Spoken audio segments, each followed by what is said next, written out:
Wanda Woods is a member of the DHS field staff working on the MiSACWIS project. She helped design the application and now is assisting in preparation activities for field users. She'll be taking you through a brief overview of the Child Placement Network, also known as CPN. Here's Wanda. Thanks! The purpose of this video is to give you a short overview of how CPN will integrate into MiSACWIS and help you become familiar with the application. You'll receive more specific information on CPN in training. CPN is a matching process designed to place a child with a provider who best meets the child's needs based on the preferences of the provider while maintaining the child in the most family-like setting. Placement matching will not occur for residential, independent living, or child caring institution placements in the first phase of MiSACWIS.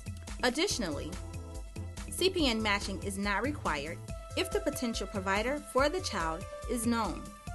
A placement match may be completed by the child's assigned worker, although the county or agency may choose to have a specialized placement worker perform this function. To get started, you'll log into MiSACWIS. From the home page, select the Case tab. Then you'll select a case type for the child. You can select a case from ongoing or permanent ward. For today's example, we'll select a foster care case from the ongoing caseload. Next, you'll select the case ID number that will take you to the case overview screen. On this screen, select Placement Referral from the navigational panel.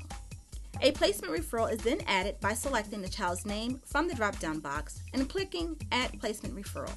Here you'll enter the referral information, which includes referral worker, placement needed date, service category, and service type. For this example, we'll select Licensed Unrelated Foster Home. Next, indicate whether placement with siblings is preferred. In our example, the answer is no. Then select Match Provider. The service category, type, and description will pre-fill from the placement referral page.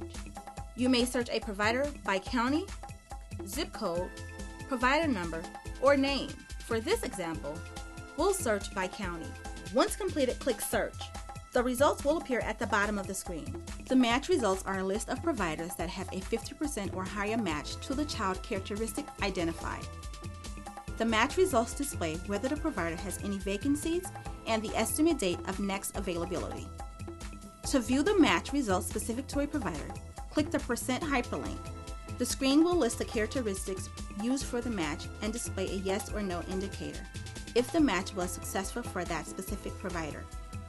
This screen also displays the number of DHS or non-DHS children who are currently in the home and if this provider was previously the caregiver for the child in focus.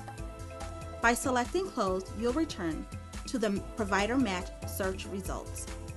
Finally, by checking the box next to the desired provider's name, the selected provider will display on the referral page as potential matches.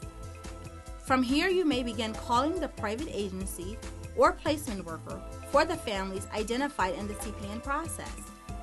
If the placement requires your county or agency to borrow a bed from another agency, please follow existing procedures. Thank you for taking the time to familiarize yourself with the Child Placement Network process. It's the intention that this process will match the child with the best provider in the most family-like setting. If you have any questions about MiSACWIS, please send them to your agency's MiSACWIS liaison for submission to the project staff. You can find a list of MiSACWIS liaisons on the website. Your questions will be added to the frequently asked questions document that is updated regularly on the MiSACWIS website.